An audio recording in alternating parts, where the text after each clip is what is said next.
SSC পরীক্ষা 2025 এর পরিণতি ক্লাসে তোমাদের সবাইকে স্বাগতম। আজকের এই ক্লাসে আমরা তোমাদেরকে টোটাল 500টি এমসিকিউ প্রশ্ন সমাধান করে দিব এবং এই 500টি এমসিকিউ প্রশ্ন যদি তোমরা খুব ভালোভাবে পড়ো তাহলে 100% গ্যারান্টি দিচ্ছি যে অবশ্যই এখান থেকে 100% প্রশ্ন কমন পাবা।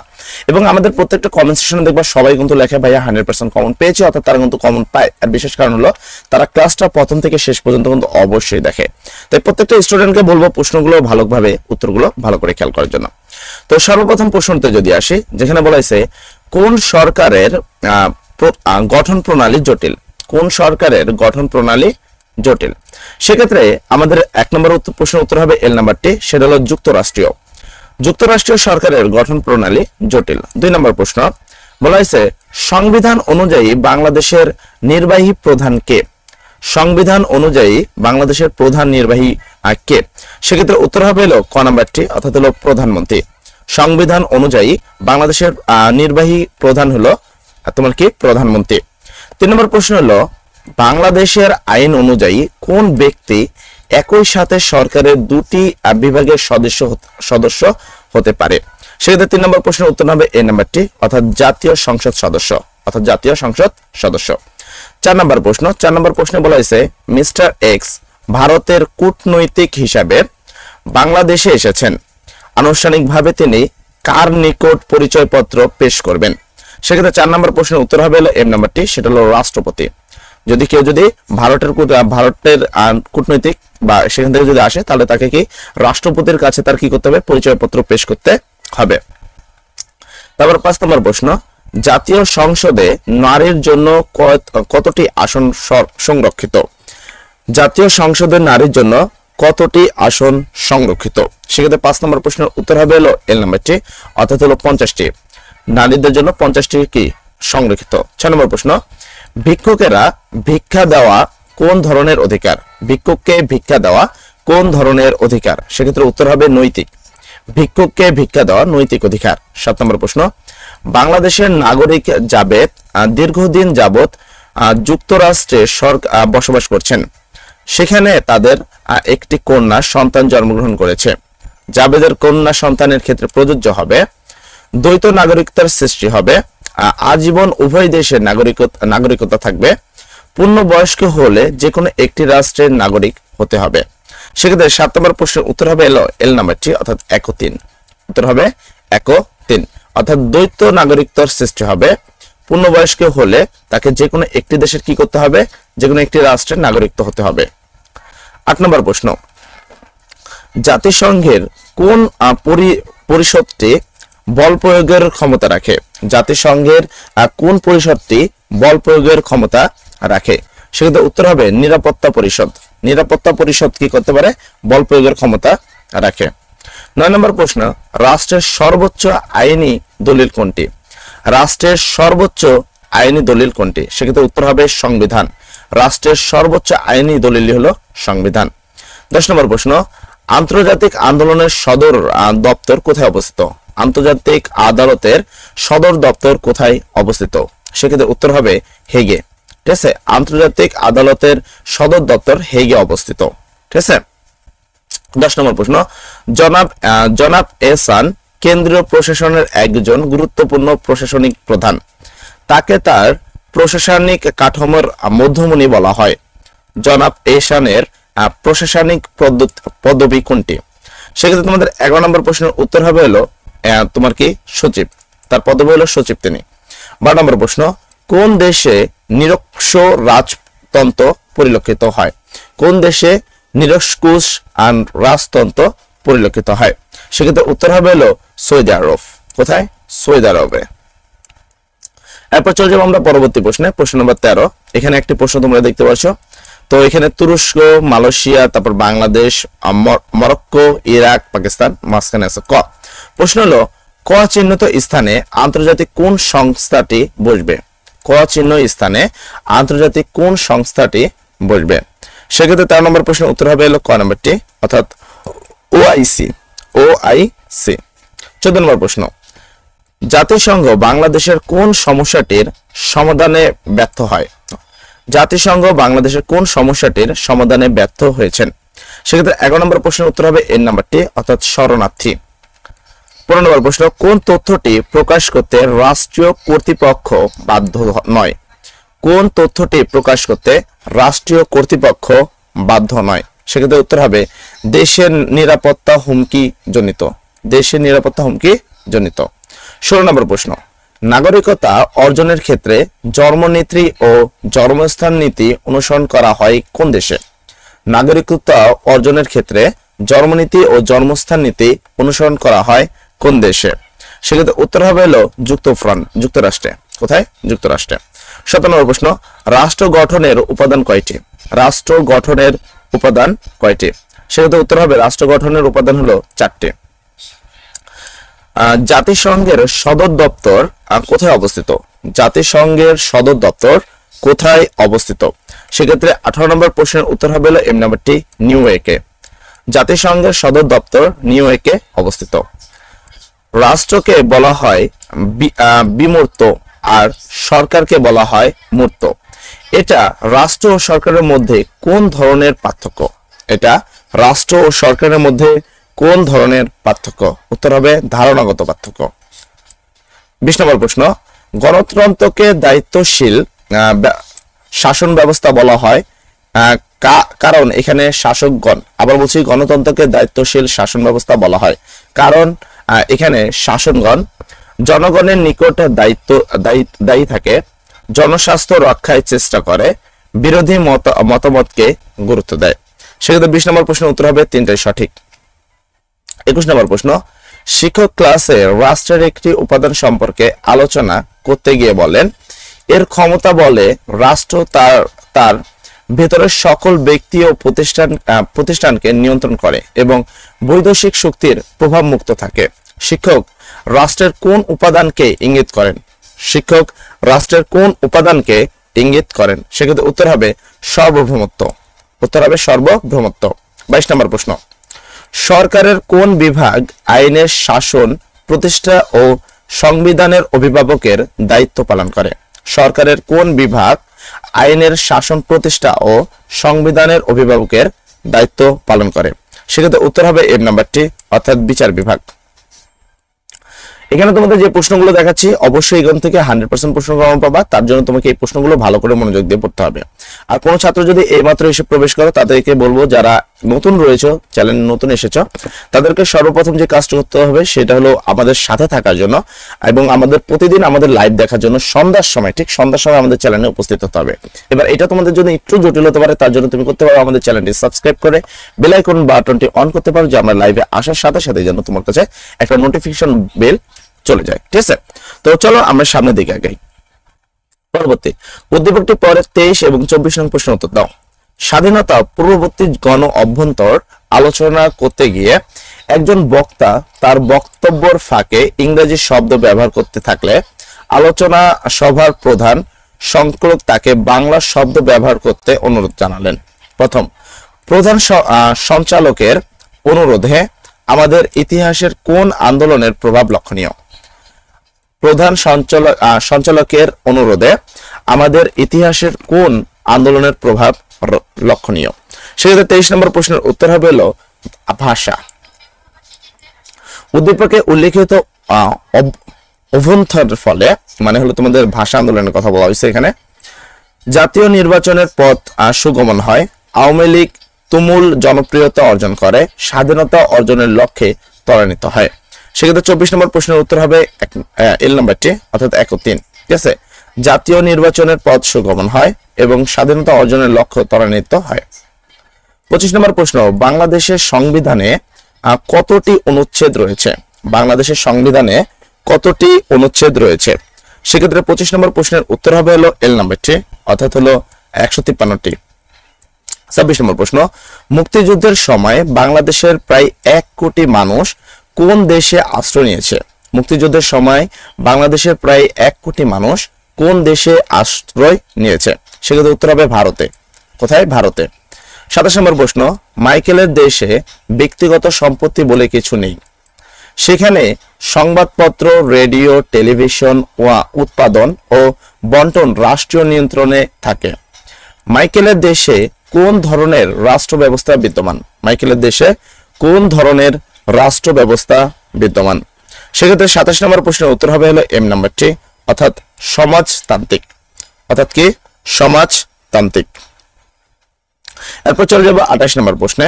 28 নম্বর প্রশ্ন বলছে, একজন ব্যক্তি তার জীবন ও জীবিকার জন্য রাষ্ট্র হতে যেসব অধিকার ভোগ করেন সেগুলো কোন অধিকারের অন্তর্ভুক্ত? সেক্ষেত্রে 28 নম্বর প্রশ্নের উত্তর হবে এল নাম্বারটি, অর্থাৎ হলো অর্থনৈতিক। অর্থনৈতিক। উদ্দীপকটি পড়ে 29 ও 30 নং প্রশ্নের উত্তর দাও। আবুল তার প্রতিবেশী বাবুলের একটি জমি দখল করে নিলে বাবুল সরকারের একটি বিভাগের শরণাপন্ন হন। উক্ত সংস্থা পরিচালিত আইনের মাধ্যমে বাবুলের জমি তাকে বুঝিয়ে দেয়। 29 নম্বর প্রশ্ন, সংবিধানের কোন রাষ্ট্রের প্রয়োগের কারণে কোন বৈশিষ্ট্যের প্রয়োগের কারণে বাবুল তার সম্পত্তি ফেরত পায়? সেক্ষেত্রে উত্তর হবে হলো মৌলিক অধিকার রক্ষা, অর্থাৎ মৌলিক অধিকার রক্ষা। 30 নম্বর প্রশ্ন, উদ্দীপকে উল্লেখিত বিভাগ। তো এখানে এক রয়েছে, দুষ্টের দমন ও শিষ্টের পালন করে, আইনের প্রাধান্য বজায় রাখে, সংবিধানকে রক্ষা করে। এখানে 3টি সঠিক। এরপরে প্রতিবারের ন্যায় প্রথম প্রশ্নের উত্তরটা কিন্তু তোমরা দিবা। তো সবাইকে তোমরা প্রশ্নের উত্তর দেওয়ার জন্য রেডি? প্রথম প্রশ্ন, একটি রাষ্ট্রের দর্পণ হলো দলিল, অধ্যাদেশ, সংবিধান, আইন। তো 1 নম্বর প্রশ্নের উত্তর কি হবে? সবাই তাড়াতাড়ি করে কমেন্ট সেকশনে লিখবা। একটি রাষ্ট্রের দর্পণ হলো দলিল, অধ্যাদেশ, সংবিধান, আইন। তো 1 নম্বর প্রশ্নের সঠিক উত্তর কোনটা হবে? সবাই তাড়াতাড়ি করে কমেন্ট সেকশনে লিখে ফেলো। 1 নম্বর প্রশ্নের সঠিক উত্তর কোনটা হবে? সবাই তাড়াতাড়ি করে কমেন্ট সেকশনে লিখে ফেলো, ঠিক আছে? 1 নম্বর প্রশ্নের সঠিক উত্তর কি হবে? তো আমরা চলে আসি 1 নম্বর প্রশ্নের উত্তর হবে হলো, যারা 1 নম্বর প্রশ্নের উত্তর দিয়েছো, যারা সংবিধান দিয়েছো তাদের সবার উত্তর সঠিক। একটি রাষ্ট্রের দর্পণ হলো সংবিধান। 2 নম্বর প্রশ্ন, রাষ্ট্রপতি দেশের বরেণ্য ব্যক্তিদের প্রদান করেন। তো এখানে বলেছে খেতাব, প্রচুর অর্থ, সম্মাননা। সেক্ষেত্রে তোমাদের 2 নম্বর প্রশ্নের উত্তর হবে হলো এল নাম্বারটি, অর্থাৎ হলো 1 ও 3, খেতাব ও সম্মাননা। 3 নম্বর প্রশ্ন, শাসন বিভাগের অপর নাম কি? সেক্ষেত্রে উত্তর হবে এম নাম্বারটি, নির্বাহী। শাসন বিভাগের অপর নাম হলো নির্বাহী। তারপর 4 নম্বর প্রশ্ন, রাষ্ট্রের হৃৎপিণ্ড হলো 1 প্রশাসনিক বিভাগ, সামরিক বিভাগ, বিচার বিভাগ, আইন বিভাগ। সেক্ষেত্রে 4 নম্বর প্রশ্নের উত্তর হবে হলো কে নাম্বারটি, অর্থাৎ প্রশাসন বিভাগ। তারপরে এখানে যদি আসি, উদ্দীপকটি পড়ে 5 ও 6 নং প্রশ্নের উত্তর দাও। মিস্টার ক একটি দেশের শাসন বিভাগের সর্বোচ্চ ব্যক্তি, তিনি ওই দেশের রাষ্ট্রপ্রধান। মিস্টার বি এর পরামর্শক্রমে সকল কাজ পরিচালনা করেন। 5 নম্বর প্রশ্ন, উদ্দীপকে মিস্টার বি কোন পদে অধিষ্ঠ রয়েছেন? সেক্ষেত্রে 5 নম্বর প্রশ্নের উত্তর হবে 1 নম্বরটি, প্রধানমন্ত্রী। তিনি আছেন হলো প্রধানমন্ত্রীর পদে। 6 নম্বর প্রশ্ন, মিস্টার এ এর কাজ হলো, মানে রাষ্ট্রপতির কাজ হলো সংসদে অধিবেশন আহ্বান করা, প্রধান বিচারপতির নিয়োগ দেওয়া, প্রধানমন্ত্রীর পরামর্শক্রমে সংসদ ভেঙে দেওয়া। সেক্ষেত্রে 6 নম্বর প্রশ্নের উত্তর হবে 3টাই সঠিক। 7 নম্বর প্রশ্ন, সংশোধন ব্যতীত পদে থেকে অপসারণ করা যায় না কাকে? অভিশংসন ব্যতীত পদ থেকে অপসারণ করা যায় না কাকে? সেক্ষেত্রে 7 নম্বর প্রশ্নের উত্তর হবে এল নাম্বারটি, অর্থাৎ রাষ্ট্রপতি। উত্তর হবে কি? রাষ্ট্রপতি। 8 নম্বর প্রশ্ন, কোথায় মুজিবনগর সরকার গঠন করা হয়? উত্তর হবে বৈদ্যনাথ তলার আম্রকাননে। আচ্ছা, 9 নম্বর প্রশ্ন, মুক্তিযুদ্ধে নৌবাহিনী কত নম্বর সেক্টরে অধীনে ছিল? অবশ্যই প্রশ্ন উত্তরটি দেওয়ার চেষ্টা করবা। সেক্ষেত্রে 9 নম্বর প্রশ্নের উত্তর হবে 10 নং সেক্টরে। কোথায়? 10 নং সেক্টরে। 10 নম্বর প্রশ্ন, কত সালে মুসলিম লীগ প্রতিষ্ঠিত হয়? সেক্ষেত্রে 10 নম্বর প্রশ্নের উত্তর হবে এল নাম্বারটি, অর্থাৎ 1906 সালে। 11 নম্বর প্রশ্ন, বাঙালি জাতির মুক্তি সনদ হলো 6 দফা আন্দোলন। তারপর চলবে আমরা সামনে। এখানে বলা হয়েছে, উদ্দীপকটি পড়ে 12 ও 13 নং প্রশ্ন উত্তর দাও। জনাব করিম উদ্দীর্ণ একজন বীর মুক্তিযোদ্ধা। মুক্তিযুদ্ধের স্মৃতিচারণ করতে গিয়ে তিনি বলেন, পাক বাহিনীর এক রাতের নাগরিকীয় হত্যাকাণ্ড আজও বিশ্বব্যাপী নিন্দিত। প্রশ্ন নম্বর 12, উদ্দীপকে কোন রাতের কথা বলা হয়েছে? উদ্দীপকে কোন রাতের কথা বলা হয়েছে? উত্তর হবে 25শে মার্চ 1971 সাল। ওই রাতে এরূপ হত্যাকাণ্ডের কারণ কি? মানে ওই রাতে, মানে 25শে মার্চের রাতে এরূপ হত্যাকাণ্ডের কারণ কি? সেক্ষেত্রে তোমাদের 13 নম্বর প্রশ্ন এখানে যদি দেখি, স্বাধীনতার স্বপ্ন নস্যাৎ করা, গণহত্যা করা, পাকিস্তানের অখণ্ডতার রক্ষা করা। সেক্ষেত্রে 13 নম্বর প্রশ্নের উত্তর হবে তিনটাই সঠিক। 14 নম্বর প্রশ্ন,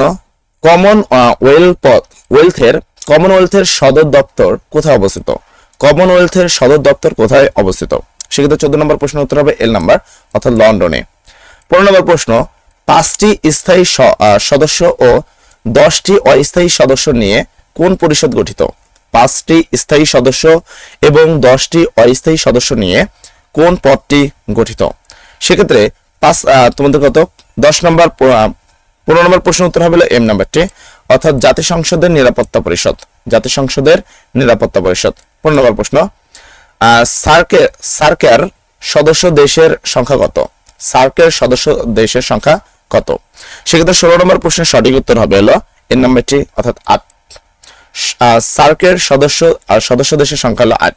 17 নম্বর প্রশ্ন, বাংলাদেশে ওআইসি এর সদস্য পদ লাভ করে কত সালে? বাংলাদেশের ওআইসি এর সদস্য পদ লাভ করে কত সালে? সেক্ষেত্রে উত্তর হবে এর নাম্বারটি 1974। 18 নম্বর প্রশ্ন, আমি রাষ্ট্র উক্তিটি কার? আমি রাষ্ট্র উক্তিটি কার? উত্তর হবে রাজা চতুর্দশ লুইয়ের। রাজা চতুর্দশ লুইয়ের। 19 নম্বর প্রশ্ন, শিশু শাশ্বত বিদ্যালয় হলো? শিশু শাশ্বত বিদ্যালয় হলো? সেক্ষেত্রে উত্তর হবে এল নাম্বারটি, পরিবার। শিশু শাশ্বত বিদ্যালয় হলো পরিবার। উদ্দীপকটি পড়ে 20 ও 21 নং প্রশ্নের উত্তর দাও। আবির 10ম শ্রেণীর মানবিক বিভাগের ছাত্র। সে পৌরনীতি ও নাগরিকতা বিষয়ে একটি পাঠ পড়ে জানতে পারে রাষ্ট্রের উৎপত্তি সংক্রান্ত একটি সুপ্রাচীন মতবাদ রয়েছে। এই মতবাদ অনুযায়ী শাসক এক ধারের রাষ্ট্রপতি ও ধর্মীয় প্রধান। 20 নম্বর প্রশ্ন, আবির তার উক্ত বিষয়টি পড়ে কোন মতবাদের কথা জানতে পারে? আবির তার উক্ত বিষয়টি পড়ে কোন মতবাদের কথা জানতে পারে? সেক্ষেত্রে উত্তর হবে এম নাম্বারটি, ঐশী মতবাদ। আবির এই কোন মতবাদকে বোঝায়? ঐশী মতবাদ সম্পর্কে জানতে পারে। তারপরে আবির যে মতবাদের কথা জানতে পারে তার মূল কথা হলো রাষ্ট্র সৃষ্টির স্রষ্টা সৃষ্টি প্রতিষ্ঠান, রাষ্ট্রের শাসক স্রষ্টা কর্তৃক প্রেরিত প্রতিনিধি, শাসক তার কাজের জন্য স্রষ্টার কাছে দায়ী। সেক্ষেত্রে 21 নম্বর প্রশ্নের সঠিক উত্তর হলো তিনটি সঠিক। 21 নম্বর, সিভিস শব্দের প্রতিশব্দ কি? সিভিস শব্দের প্রতিশব্দ কি? সেক্ষেত্রে 22 নম্বর উত্তর হবে নাগরিক, পৌরনীতি। সিভিস শব্দের প্রতিশব্দ হলো পৌরনীতি। এরপর চলে যাব 23 নম্বর প্রশ্ন, জীবন ধারণের অধিকার কোন ধরনের অধিকার? জীবন ধারণের অধিকার কোন ধরনের অধিকার? সেক্ষেত্রে তোমাদের 23 নম্বর প্রশ্নের উত্তর হবে অর্থনীতি। জীবন ধারণের অধিকার অর্থনীতি অধিকার। 24 নম্বর প্রশ্ন, আমরা বাংলাদেশের নাগরিক কারণ? আমরা বাংলাদেশের নাগরিক কারণ আমরা রাষ্ট্রের প্রতি বিভিন্ন দায়িত্ব কর্তব্য পালন করি, স্থায়ীভাবে এই দেশে বসবাস করি। এরপর রয়েছে রাষ্ট্র প্রদত্ত সকল প্রকার অধিকার ভোগ করি। এখানে তিনটাই সঠিক। 25 নম্বর প্রশ্ন, তথ্য অধিকার আইনটি কখন রাষ্ট্রপতির সম্মতি লাভ করবে? তথ্য অধিকার আইনটি কখন রাষ্ট্রপতির সম্মতি লাভ করে? তো উত্তর হবে 5 এপ্রিল 2009। 5 এপ্রিল 2009। এরপর চলে যাব 26 নম্বর প্রশ্ন, রাষ্ট্র ও সরকার কোন অর্থে ব্যবহৃত হয়? রাষ্ট্র ও সরকার কোন অর্থে ব্যবহৃত হয়? সেক্ষেত্রে 26 নম্বর প্রশ্নের উত্তর হবে এম নাম্বারটি, সমর্থক। রাষ্ট্র ও সরকার সমর্থক অর্থে ব্যবহৃত হয়। 27 নম্বর প্রশ্ন, গণতান্ত্রিক রাষ্ট্রে সকল ক্ষমতার মালিককে? গণতান্ত্রিক রাষ্ট্রে সকল ক্ষমতার মালিককে? সেক্ষেত্রে 27 নম্বর প্রশ্নের উত্তর হবে হলো এল নাম্বারটি, অর্থাৎ হলো জনগণ। গণতান্ত্রিক ও রাষ্ট্রের সকল ক্ষমতার মালিক হলো জনগণ। উদ্দীপকটি পড়ে 28 ও 29 প্রশ্ন উত্তর দাও। মিস্টার এক্স এ দেশের বাসিন্দা, তার দেশের শাসন ব্যবস্থাটি সবচেয়ে জনপ্রিয় এবং গ্রহণযোগ্য? জনগণের সর্বাধিক কল্যাণে শাসন ব্যবস্থা গুরুত্বপূর্ণ পদক্ষেপ গ্রহণ করে।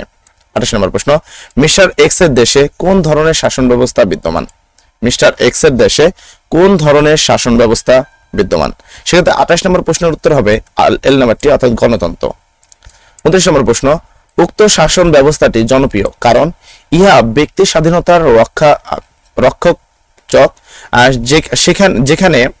সেখানে যোগ্যতার চেয়ে সংখ্যার গুরুত্ব বেশি, সম্প্রদায় ও দলের মধ্যে সম্পর্ক ও সম্প্রীতি বজায় থাকে। সেক্ষেত্রে উত্তর হবে এম নাম্বারটি, অর্থাৎ 1 ও 3। ইহা ব্যক্তি স্বাধীনতার রক্ষাকবচ, সম্প্রদায় ও দলের মধ্যে সম্পর্ক ও সম্প্রীতি বজায় রাখে।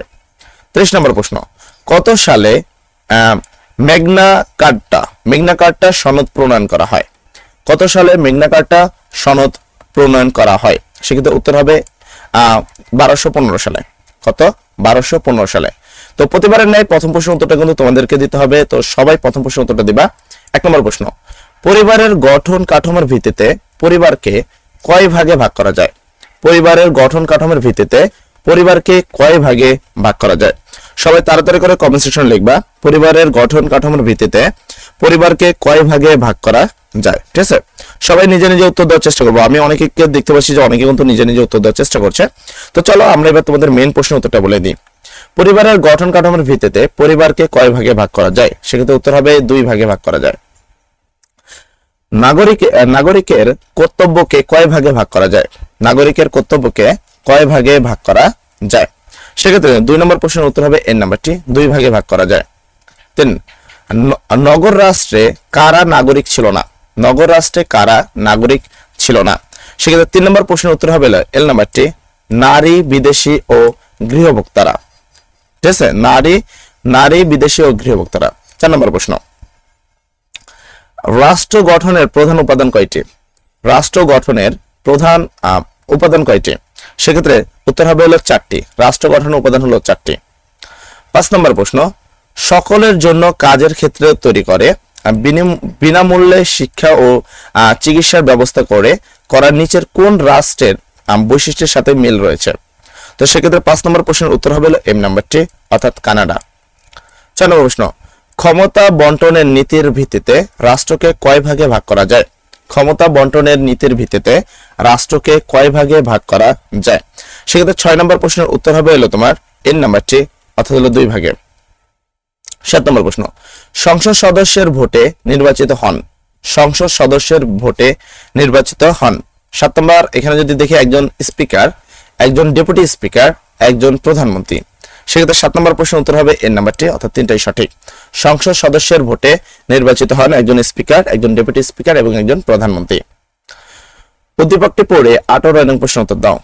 বাংলাদেশের অধিবাসী পলাশ ওমানে কর্মরত অবস্থায় নাইজেরিয়ার মেয়েকে বিবাহ করেন। ওমান থেকে স্ত্রীকে নিয়ে আমেরিকা একটি জাহাজে নাইজেরিয়া যাওয়ার পথে তাদেরকে ছেলে আশিকের জন্ম হয়।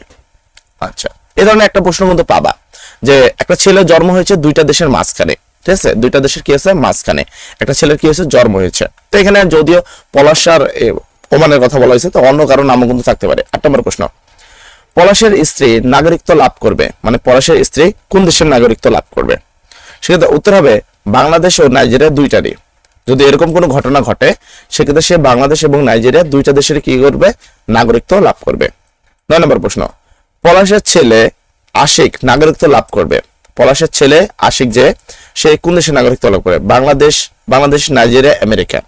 সেক্ষেত্রে 9 নম্বর প্রশ্নের উত্তর হবে 1 ও 3, বাংলাদেশ ও আমেরিকার। ঠিক আছে, তারপরে কত সালে মুসলিম লীগ প্রতিষ্ঠিত হয়? কত সালে মুসলিম লীগ প্রতিষ্ঠিত হয়? সেক্ষেত্রে 10 নম্বর প্রশ্নের উত্তর হবে 1 নম্বরটি, অর্থাৎ 1906 সালে। 1906 সালে মুসলিম লীগ প্রতিষ্ঠিত হয়। উদ্দীপকটি পড়ে 11 ও 12 নং প্রশ্ন উত্তর দাও।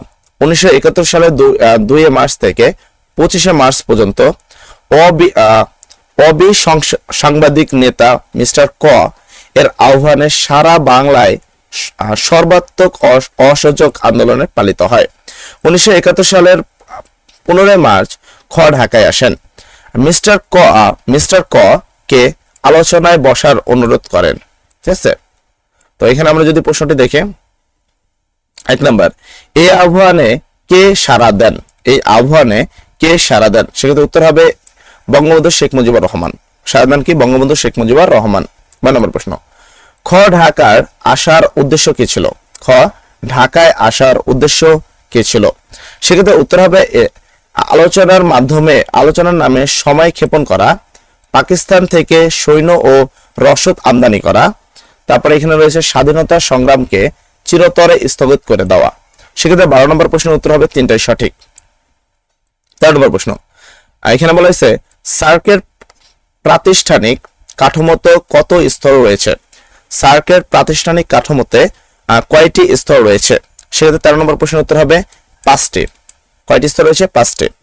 উদ্দীপকটি পড়ে 14 ও 15 প্রশ্ন উত্তর দাও।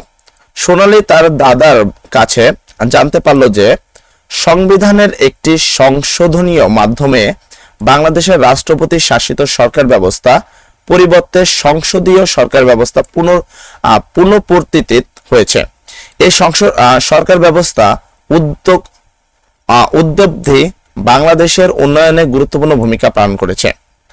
14 নম্বর প্রশ্ন, উদ্দীপকে কততম সংশোধনীয় কথা বলা হয়েছে? উদ্দীপকে কততম সংশোধনীয় কথা বলা হয়েছে? সেক্ষেত্রে 14 নম্বর প্রশ্ন উত্তর হবে এম নাম্বারটি, অর্থাৎ দ্বাদশ। একটু ছোট্ট একটু বিরতি এনেছি আজানের জন্য। ঠিক আছে, আজানের পরে কিন্তু আমরা শুরু করবো ইনশাল্লাহ। তো এখানে বাকি প্রশ্নগুলো তোমাদেরকে দেখে দিব। আচ্ছা, আমরা আগে যাই।